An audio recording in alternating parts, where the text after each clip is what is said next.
오늘 우리에게 주신 하나님 말씀은 요한복음 13장입니다. 요한복음 13장 4절에서 15절까지의 말씀, 제가 한 절, 여러분이 한 절, 마지막 절은 함께 합독하겠습니다. 13장 4절입니다. 저녁 잡수시던 자리에서 일어나 겉옷을 벗고 수건을 가져다가 허리에 두르시고 이에 대야에 물을 떠서 제자들의 발을 씻으시고 그 두르신 수건으로 닦기를 시작하여 시몬 베드로에게 이르시니 베드로가 이르되 주여 주께서 내 발을 씻으시나이까? 예수께서 대답하여 이르시되 내가 하는 것을 내가 지금은 알지 못하나 이후에는 알리라. 베드로가 이르되 내 발을 절대로 씻어주지 못하리이다. 예수께서 대답하시되 내가 너를 씻어주지 아니하면 내가 나와 상관이 없느니라. 시몬 베드로가 이르되 주여 내 발뿐 아니라 손과 머리도 씻어 주옵소서. 예수께서 이르시되 이미 목욕한 자는 발밖에 씻을 필요가 없느니라. 온몸이 깨끗하니라. 너희가 깨끗하나 다는 아니니라 하시니 이는 자기가 팔자가 누구인지 아심이라. 그러므로 다는 깨끗하지 아니하다 하시니라. 그들이 그들의 발을 씻으신 후에 옷을 입으시고 다시 앉아 그들에게 이르시되 내가 너희에게 행한 것을 너희가 아느냐? 너희가 나를 선생이라 또는 주라 하니 너희 말이 옳도다. 내가 그러하다. 내가 주와 또는 선생이 되어 너희 발을 씻었으니 너희도 서로 발을 씻어주는 것이 옳으니라. 내가 너희에게 행한 것 같이 너희도 행하게 하여 본을 보였노라. 아멘. 오늘도 수요 예배 가운데 나오신 모든 성도님들을 환영합니다. 추운 날씨 가운데서도 우리를 향한 하나님의 은혜가 변함없는 줄 믿습니다. 연말부터 연초까지 쉴 틈 없이 우리는 영적으로 뜨거워지는 현장을 많이 찾아다녔습니다.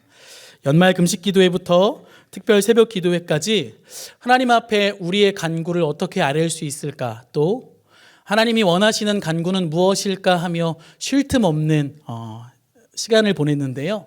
제가 그렇게 함께 우리 성도님들과 기도의 자리, 또 사모하는 자리를 찾을 때마다 우리 성도님들이 기도하는 기도의 제목 중 빠지지 않는 공통적인 기도 제목을 제가 하나 발견을 했는데, 그것은 바로 자녀를 위한 기도입니다. 손주를 가지신 우리 샬롬부 성도님들도, 또한 우리 부모님, 우리 어린 아이들이 있는 부모님들도 매번 기도할 때마다 기도 제목을 빼곡히 채우는 것들의 가장 큰 부분이 자녀를 위한 기도라는 겁니다. 하나님, 우리의 자녀가 잘 되길 원합니다. 잘 되게 해주세요 라고 기도합니다.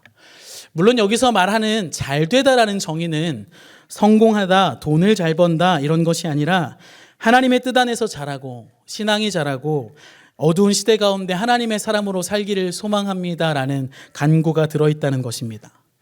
새해가 되고 또 매일 우리가 이렇게 새벽마다 또는 우리의 삶의 자리에서 이런 간구를 드리는 데에는 가장 중요한 한 가지 전제가 있습니다. 무엇이냐? 자녀의 삶이 내 생각만큼 또는 내 뜻만큼 되지 않는다라는 것입니다. 그래서 저는 오늘 말씀을 준비하며 그러면 우리 성도들이 함께 고민해 봐야 될 것, 하나님 말씀이 과연 어떻게 우리를 또는 우리의 자녀를 세워갈 수 있을지, 특별히 부모로 부름을 받은 삶의 자리에서 우리가 구해야 할 지혜는 무엇이고, 또 제가 아직 고등부에 속해 있는 목사이기 때문에 교육의 중요성에 대해서 함께 말씀을 통해 알아가기를 소망합니다. 교회에서 일어나는 모든 행위는 교육을 빼고서는 설명하기가 어렵습니다. 우리가 예배에 앞서 찬송을 드렸지만 찬양을 통해 우리는 하나님을 경배하는 법을 배우는 것입니다.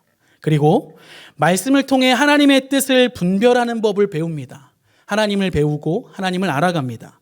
더 나아가 기도를 통해 하나님과 동행하는 삶을 살아가는 법을 배우고, 교회 공동체 안에서 규범과 규칙을 통해 사회와 관계를 배우기도 합니다.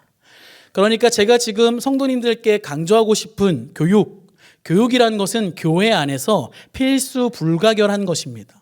절대로 없어서는 안 될, 교회라는 공동체는 교육을 배제하고 설명할 수 없다는 것입니다. 그렇다면 제가 한 가지 질문을 하고 싶습니다. 왜 우리는 교육을 해야 할까? 왜 우리는 교육을 해야 할까? 창세기 3장 27절 28절은 이렇게 기록합니다. 제가 한번 읽어보겠습니다. 하나님이 자기 형상 곧 하나님의 형상대로 사람을 창조하시되 남자와 여자를 창조하시고 하나님이 그들에게 복을 주시며 하나님이 그들에게 이르시되 생육하고 번성하여 땅에 충만하라. 땅을 정복하라. 바다의 물고기와 하늘의 새와 땅에 움직이는 모든 생물을 다스리라 하시니라. 아멘. 방금 제가 읽은 이 본문은 하나님께서 이 모든 만물을 창조하신 이후에 마지막으로 인간을 창조하시고 그들에게 주어진 명령이라고 해서 우리는 문화명령이라고 해석합니다. 이 문화명령은 인간이 하나님과 함께 생육하고 번성하여 땅에 충만한 존재로 모든 것을 다스리는 존재로 부르셨다라는 것입니다. 그러니까 문화명령은 단순히 하나님께서 창조하신 그 창조 세계를 잘 갖고 봐라, 잘 관리해봐라 여기서 끝나는 것이 아니라 하나님께서 창조하신 창조의 질서를 유지하고 새로운 문화를 창조하고 발전시키고 책임을 지라는 명령을 우리에게 주셨습니다.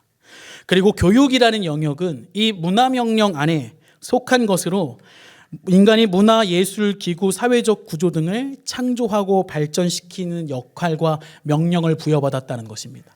그러니까 교육은 해도 되고 안 해도 되는 선택의 문제가 아니라 하나님께서 이 땅에 창조되고 지음받은 하나님 백성으로서 하나님께 창조받은 존재로서 우리에게 맡겨주신 특권이라는 것입니다. 그렇기에 우리는 가정에서도 교회에서도 교육을 해야 합니다. 근데 여기서 또 한 가지 질문을 해야 하는 건 하나님 그렇습니다. 우리가 문화명령을 받았기에 교육에 열심을 내야 하는 것 잘 알겠습니다. 근데 왜 이렇게 교육이 내 마음대로 되지 않을까라는 질문입니다. 생각해보면 여러분 그러지 않습니까? 교육이라는 것은 하지 말아야 할 것과 해야 할 것을 구별하는 것입니다. 이러한 교육이 어려운 일은 결론적으로 말씀드리자면 모든 것이 다 죄로 인해 깨어졌기 때문입니다. 창세기 4장 6절에서 8절은 이렇게 기록합니다. 제가 읽어보겠습니다. 여호와께서 가인에게 이르시되 내가 분하여 함은 어찌 됨이며 안색이 변함은 어찌 됨이냐. 내가 선을 행하여 어찌 낯을 들지 못하느냐. 선을 행하지 아니하면 죄가 문에 엎드려 있느니라. 죄가 너를 원하나 너는 죄를 다스릴지니라.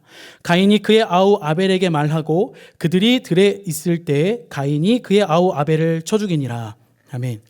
최초의 사람이었던 아담이 범했던 죄는 선과 악을 알게 하는 나무의 열매를 먹는 것입니다. 아담이 하나님 반대편에 서는 것을 선택한 이후에 인간은 타락했습니다. 더 이상 인간에게는 선을 행할 수 없는 존재가 되어버렸습니다. 전 인격적으로 부패했습니다. 지성과 의지와 감성과 관계 모든 것이 원래 하나님이 창조했을 때와는 비교할 수 없을 만큼 더럽혀졌습니다. 교육을 통해서 선을 이해하고 배울 수는 있으나 선을 지속적으로 행할 능력이 없다라는 것입니다.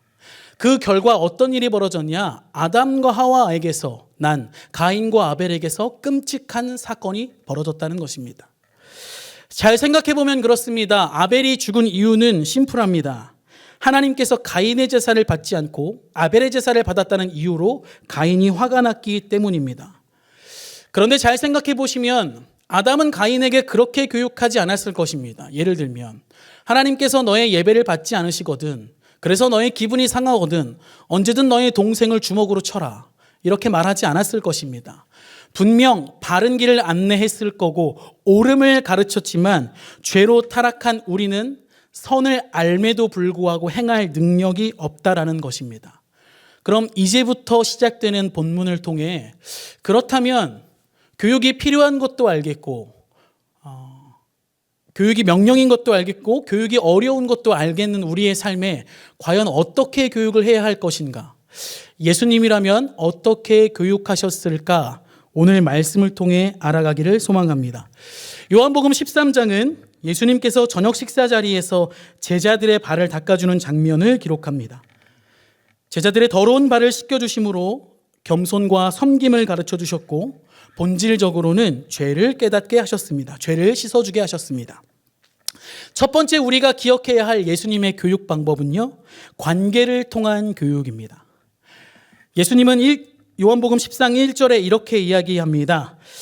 유월절 전에 예수께서 자기가 세상을 떠나 아버지께로 돌아가실 때가 이른 줄 아시고 세상에 있는 자기 사람들을 사랑하시되 끝까지 사랑하시니라. 아멘. 예수님께서 아버지께로 돌아가실 때가 이른 줄 아시고 함께 시간을 보낸 사람은 바로 제자들입니다. 예수님은 이 제자들에게 단순히 지식을 전달하는 스승과 제자의 관계가 아니었습니다. 오늘 성경에 기록된 대로 예수님은 이들을 자기 사람들, 사랑하는 사람들이라고 명명하십니다.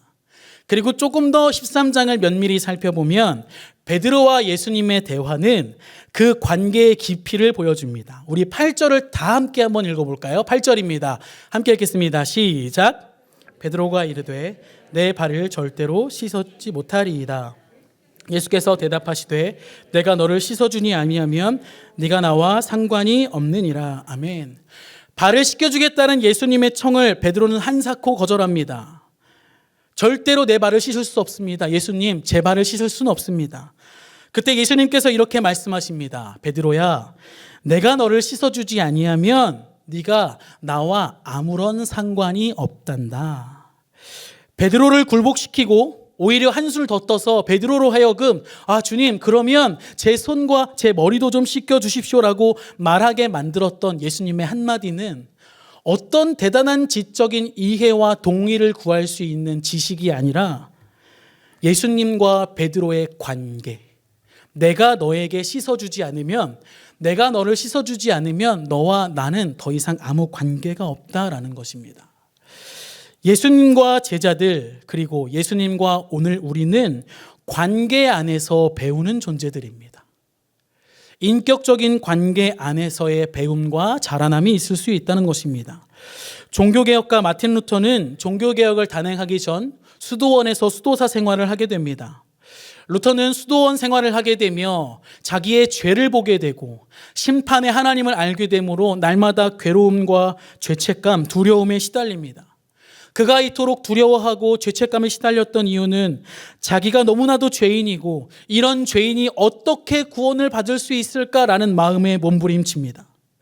이를 곁에서 지켜보던 루터의 스승 슈타우피츠는 이런 루터를 가지고 야, 그만해라, 그 정도면 됐다라고 말하지 않습니다. 루터를 문제적 수도사로 취급하지 않고 그저 루터의 곁에서 묵묵히 그를 지켜줍니다. 슈타우피츠의 인내와 기다림은 마침내 루터에게 심판의 하나님이 아닌 은혜의 하나님을 만나게 하였고, 그래서 루터는 훗날 종교개혁을 단행하는 놀라운 일을 행하게 됩니다.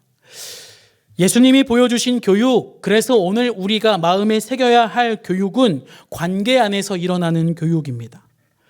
우리는 스스로는 하나님을 찾을 수도 없고 알 수도 없는 인생들이었습니다. 죄인이었습니다. 그러나 그러한 우리의 인생 가운데 예수님이 먼저 찾아오셔서 나를 위해 십자가의 죽으심으로 나와의 새로운 관계를 형성하시고, 나는 포도나무고 너희는 가지라 말씀하시고, 또한 하나님과 우리의 관계를 아버지와 아들이라고 재정의하시며 우리를 그 교육의 길로 인도하고 계시다는 것입니다. 사랑하는 성도 여러분, 우리의 교회에서, 가정에서 일어나는 모든 교육의 핵심, 관계 안에서 예수님께서 우리에게 먼저 그 관계 안에서 가르쳐 주신 가르침을 잊지 않고 우리의 가슴에 새기길 간절히 소망합니다. 두 번째는 일상에서의 교육입니다. 예수님께서 제자들의 발을 씻겨주시던 장소는 예배당이나 회당이 아니었습니다. 성경에 보면 저녁 잡수시던 자리라고 나옵니다. 다시 좀 순화해서 설명하면 우리의 일상의 자리에서 교육이 일어납니다. 이는 삶의 모든 순간과 모든 장소가 교육의 자리가 될 수 있다는 것입니다. 제가 샬롬부를 한 학기 담당하면서 제가 잘할 수 있는 사역을 하나 발견했습니다. 그게 뭐냐면 식사교제입니다. 우리 샬롬부 성도님들 기준에 가장 훌륭한 목사는 가장 잘 먹는 목사입니다. 예. 설교를 잘 못해도 밥을 잘 먹으면 용서받고 사랑받습니다. 일단 저는 최고의 장점이 있습니다. 잘 먹습니다. 그리고 음식을 가리지 않습니다. 때때로 점심시간, 식사시간이 되면 저에게 묻습니다. 뭐 먹고 싶은 거 없어요? 라고 물어보면 저는 이 질문이 세상에서 가장 가치 없는 질문이라고 생각합니다. 입으로 들어가는 모든 음식이 다 맛있습니다. 맛만 있으면 무슨 음식을 먹든 상관이 없습니다. 또한 제가 식사 자리에서 강한 이유가 있습니다. 뭐냐면 제가 젓가락질을 참 잘합니다. 혹시 궁금하신 분들은 저와 식사 자리를 한번 하시면 제가 자세히 보여드릴 수 있습니다. 젓가락질을 하게 되는 제가 또 삶의 배경이 좀 있는데, 제가 초등학교 1학년, 2학년쯤 되었을 때인가 저희 어머니께서 어느 날 갑자기 식사 자리에서 한 가지 규칙을 선포하십니다. 이제부터 젓가락질을 제대로 하지 않으면 밥을 주지 않겠다. 저는 그냥 하시는 말씀인 줄 알았습니다. 그래서 어느 날 같이 이렇게 남들처럼 이렇게 잘 못하는 사람처럼 미숙하게 젓가락질을 하고 있는데 어머니께서 제 손을 탁 치시더니 밥을 가져가시는 겁니다. 당시 1, 2학년이었던 저의 눈가에 눈물이. 그로부터 한 2, 3개월은 매 끼니를 눈물로 밥을 먹었습니다. 저도 지고 싶지 않았지만 엄마의 권위 앞에 무너졌습니다. 결국 그렇게 한 2, 3개월, 6개월, 1개월이 지나고 1년이 지나고 나니 아직도 기억하는데, 제가 초등학교 다닐 때는 그 과목 중에 이제 슬기로운 생활이라고 해서 예절을 배울 수 있는 시간이 있었는데, 그때 하루 날을 정하고 젓가락질을 하는 날이 있습니다. 제가 수많은 2학년 친구들 앞에서 모두가 허덕일 때 하나씩 콩을 젓가락으로 집었던 그날, 아직도 제 기억에 선명합니다.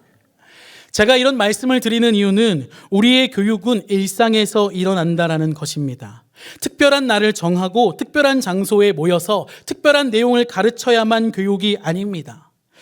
예수님은 우리가 마주하는 매일의 삶에서 어쩌면 제자들이 살아가는 그 삶의 가장 친숙한 자리에서 제자들을 가르치셨습니다. 잘 생각해 보면 베드로가 예수님을 가장 깊이 만나고 베드로가 예수님에게 가장 크게 배웠던 장소를 생각하면 베드로가 일평생 살아왔던 바다에서 만났다는 것입니다. 누구보다 능수능란하고 누구보다 잘할 수 있었다고 생각했던 베드로의 무능력함을 예수님은 드러내셨고, 그곳에서 예수 그리스도가 하나님의 아들이심을 나타내고 드러내고 배울 수 있는 최적의 장소로 삶의 자리를 꼽으셨습니다. 사랑하는 성도 여러분, 우리의 일상이 바로 예수님을 가르치고 배울 수 있는 가장 좋은 곳임을 기억하기를 소망합니다. 우리의 삶의 그 한켠에서도, 또한 우리의 가정에서도 오늘도 예수님은 말씀을 통해 우리를 가르치고 계시다는 것, 그리고 그 가르침이 우리에게서 끝나는 것이 아니라 또 다른 누군가의 삶을 가르치고 그에게 예수 그리스도를 가르침 받게 되는 놀라운 은혜의 통로로 우리를 사용하시는 줄 믿음으로 고백하기를 소망합니다. 세 번째 예수님이 선택하신 교육의 방법은 본을 보이는 교육입니다. 14절, 15절의 말씀을 다 같이 함께 읽어보겠습니다. 내가 주와 또는 선생이 되어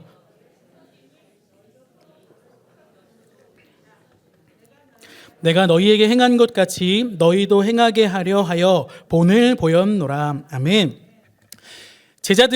예수님은 제자들에게 말씀으로만 가르치지 않으셨습니다. 예수님께서는 직접 제자들의 발을 씻겨주는 행위를 통해 제자들에게 죄 씻음을 가르쳐 주심과 동시에 권위의 질서를 뒤집는 행동을 보이셨습니다. 분명 예수님은 제자들에게 주와 선생이라고 말씀하셨으나 제자들의 발을 씻기는 종의 자리로 내려오셨다라는 것입니다.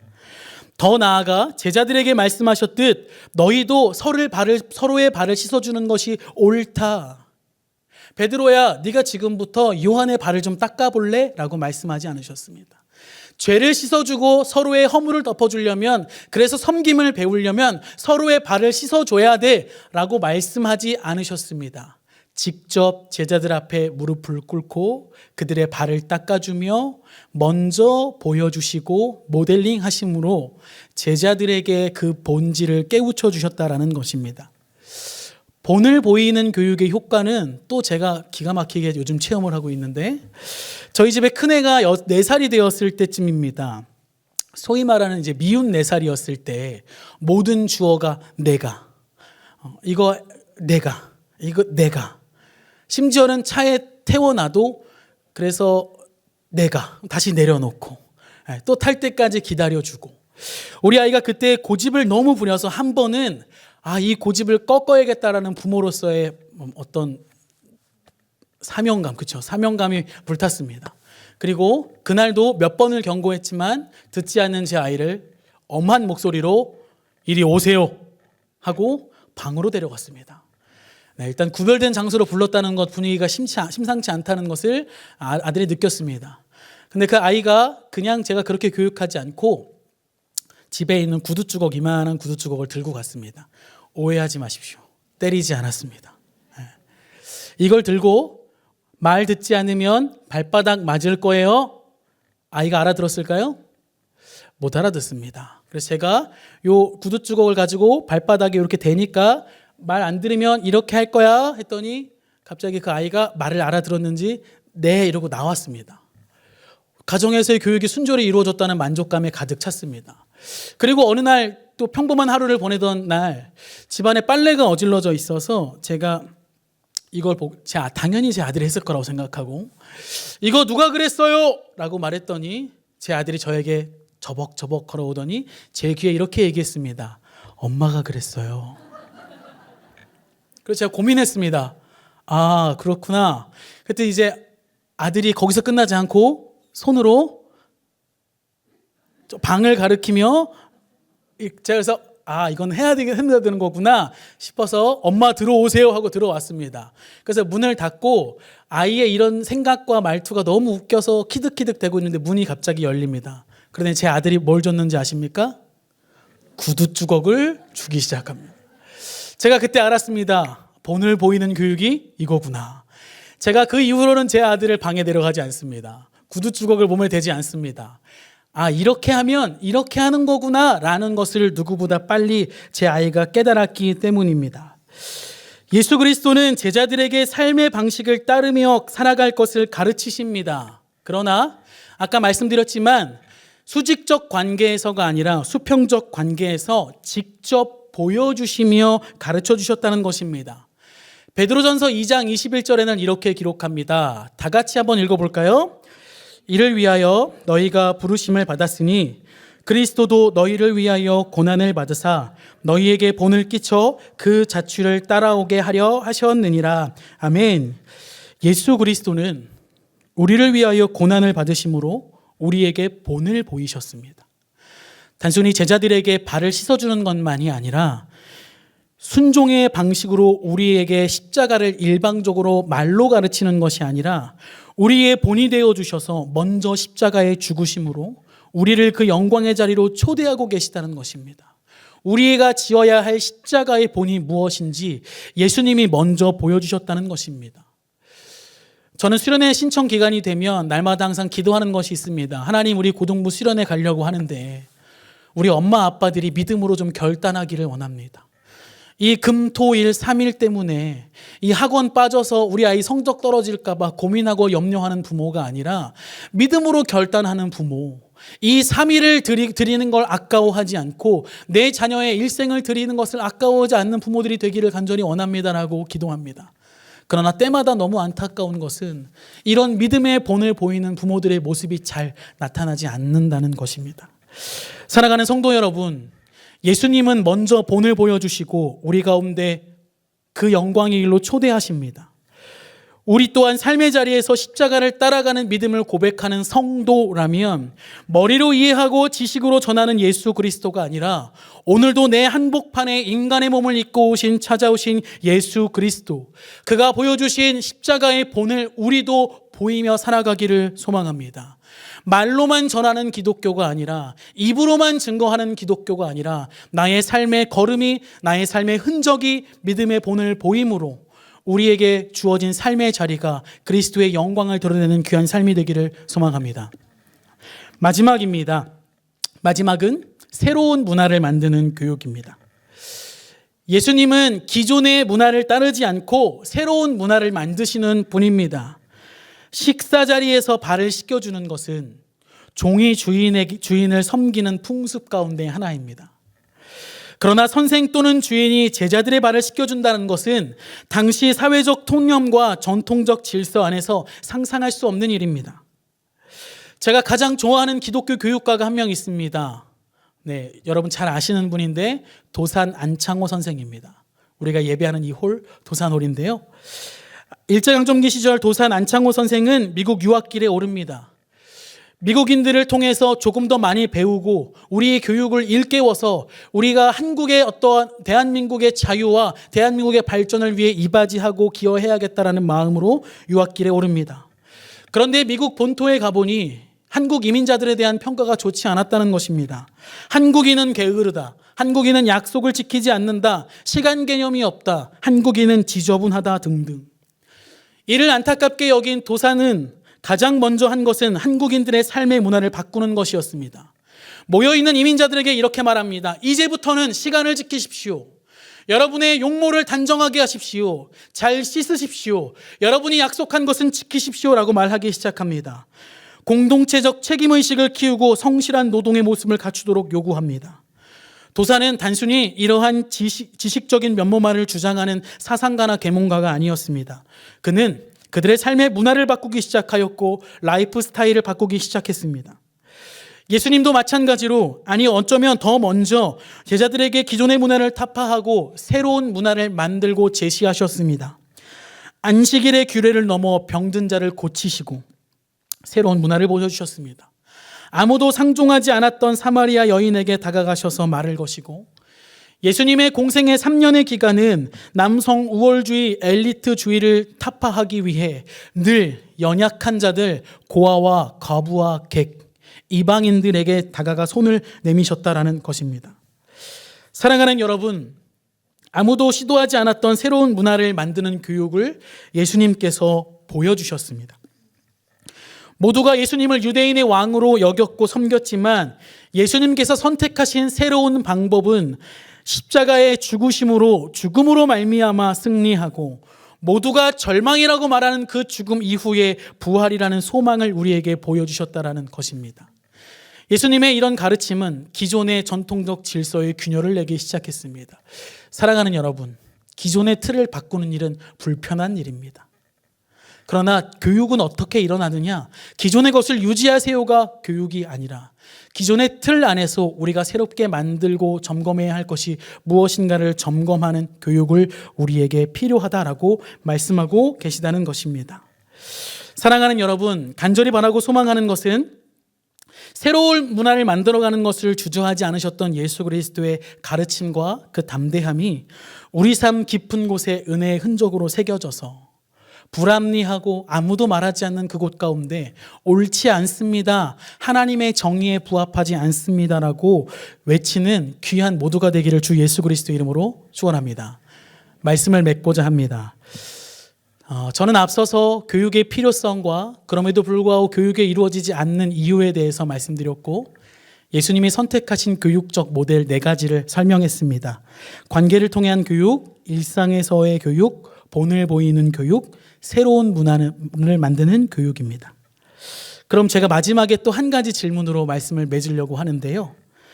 먼저 말씀드린 이 4가지 교육이 가장 잘 일어날 수 있는 곳은 어디일까요?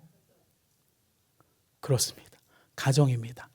일상에서의 교육, 관계에서의 교육, 본을 보이는 교육, 새로운 문화를 만드는 교육이 가장 잘 일어날 수 있는 곳은 우리의 가정입니다.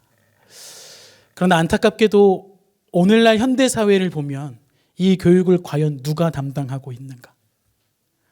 어린아이들은 어린이집이 담당하고 있는 것은 아닌지, 조금 더 크면 학원에 우리 아이들을 맡기고 있는 것은 아닌지, 그래서 조금 더 자라면 이제 더 이상 어디에도 교육받을 곳이 없어서 헤매이는 세대를 우리가 발견하고 있는 것은 아닌지, 과연 이 교육의 책임이 교회에게만 일임되어도 괜찮은 것인지, 하나님께서 우리에게 주신 이 명령과 이 부르심과 이 사명은 교회 또는 선생님에게만 주어진 것이 아니라 가정 안에서 부모로 부름받은 우리에게 반드시 필요하다는 것을 여러분 기억해 주시기를 소망합니다.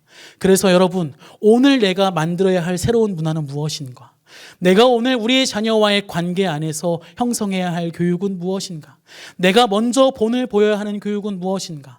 아이들에게 교회에 빠지지 마라, 말씀 좀 읽어라, 책 좀 읽어라 말하기 이전에 내가 먼저 예배의 자리를 사모함으로 나아가고 내가 먼저 기도의 자리를 찾아가서 기도하는 그 본을 보일 때 하나님께서 우리에게 맡겨주신 가정의 질서가 바로 세워질 줄 믿습니다. 우리가 마주하는 세상은 호락호락하지 않은 곳입니다. 그러나 누구에게도 하나님께서 주신 그 명령과 그 영광을 빼앗기지 않기를 소망합니다. 가정의 해체기를 지나고 아무도 관심 없어하는 그때에 우리의 가정을 통해 일하실 하나님을 사모함으로 기다리기를 원합니다. 부족하지만 연약하지만 하나님 나를 부모로 부르셨다면 나에게 그에 맞는 지혜와 은혜와 능력을 주실 줄 믿으며 우리의 삶을 통해 배웠던 그 하나님이 우리의 자녀에게도 가르침되고 이것을 가르쳐야지 애쓰지 않아도 부모의 삶의 흔적을 따라 하나님 백성으로 담대히 공고히 이 길을 걸어가는 우리 모든 남솔 은혜교회 가정이 되시기를 주 예수 그리스도 이름으로 축원합니다.